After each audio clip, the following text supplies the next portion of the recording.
and today is Tuesday, 18th of November, 2025, and this is papertrail.com, a daily streaming all about governance, risk, and compliance in the UK for SME and mid-market firms.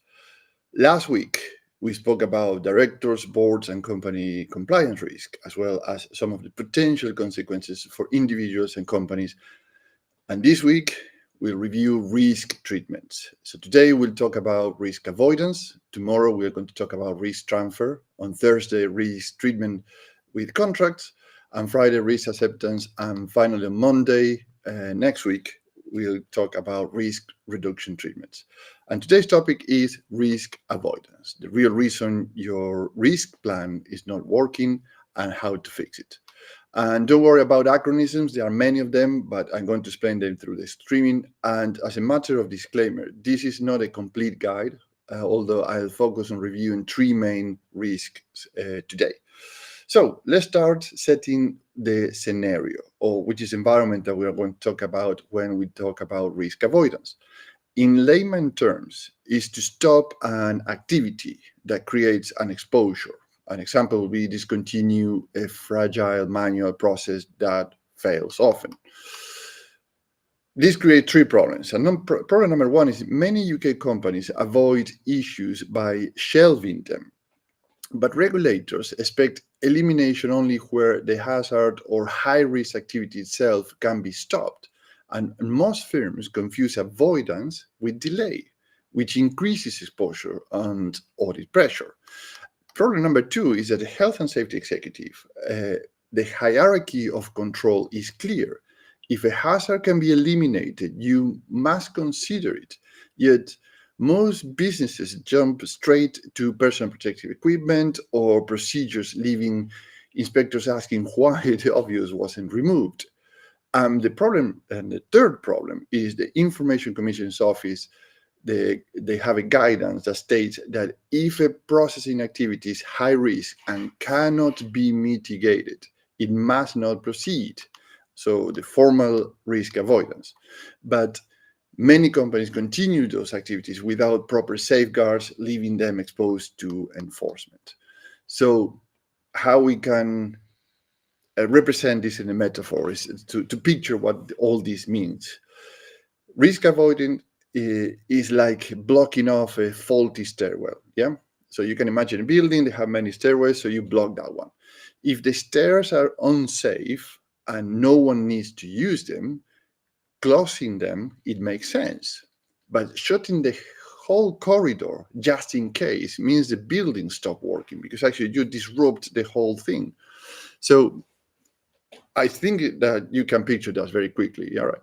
So you don't close the whole corridor because one stairwell is not working. You don't shut down the whole thing. You just avoid using that particular portion of the building. So here are 3 points to consider to treat risk with avoidance. Number one, start with a structural assessment that follows the UK hierarchy, which is the elimination first hierarchy, using the health and safety executive guidelines, the lawful basis and necessity tests by the Information Commissioner's Office, and screening obligations provided by the Office Financial Sanctions implementations. And if you're managing fleet, road worthiness determinations by the Driver and Vehicle Standards Agency. Only avoid activities where elimination is clearly justified. Suggestion number two is map activities that create disproportionate harm. So you have to map them. For example, unsupported manual processes, unnecessary sensitive data use, high-risk suppliers, or vehicles failing driver and Vehicle Standards Agency checks. Avoiding these activities altogether often removed 70 to 80% of the downstream workload. So we are talking always about redundancy of works, overlapping, duplications. So here's one of the options with the risk avoidance. And number three, avoid this pitfall, avoidance by paralysis. You know the phrase, paralysis by analysis. So you overanalyze things. Actually, at the end, you're not doing anything. So the pitfall in risk is avoidance by paralysis. Many firms avoid decisions rather than hazards. Example is refusing to review sanctioned party matches, avoiding data protection impact assessment, and delaying maintenance or keeping obsolete processes alive. Regulators see this as unmanaged risks, not avoidance, which is a different thing. And manage risk instead of avoidance. Avoidance is something that you can do consciously and you can support and reason with this and justify it. And manage risk, it means that actually is a different thing. It could be negligence. Careful. So avoid that pitfall. So as you can see, there are many layers of complexities, particularly for SMEs and mid-market companies where there are no dedicated teams, officials, or personnel within the company to run these compliance requirements. And it is only one, or we mentioned 3 or 4 here today, out of 16 frameworks required of any UK company. We mentioned health and safety. We haven't mentioned fire safety. DVCA, we mentioned it for fleet management, GDPR, cyber essentials, and so on and so forth. So no wonder 73% of UK companies outsource, hire consultants, advisors, or delegate to contractors, according to the PwC report, these activities, compliance and risk management. So what you should be looking for. As I always mention in these live streams, that you and your company should have a compliance baseline, or at least a baseline in mind, so you can hire on your own terms. So what does a baseline look like? Here are 3 practical steps. If you're going to outsource all these activities, and remember, outsourcing and external contractors also could be your accounting or bookkeeping firm that actually are managing all these things for you, or your compliance or law firms that actually are doing all these risk management. So the first thing is what is the outcome that they're offering from your baseline profile? And here's the key. It's not a cookie cutter system here or templates. It's based on your company profile. Do they identify the activities you should avoid, which are high risk, not essential data use, unmeetable hazards, obsolete processes, and links them to relevant controls so you stop doing work that adds no value and probably increase your cost. Second thing is, what is the differentiator they are offering? Do they provide one control library across all data protection, health and safety, fleet safety, and sanctions? Means avoiding decisions match the regulator expectations without maintaining separate tools, templates, or spreadsheets. And again, duplication, redundancies, overlappings, and more cost and expenses for you.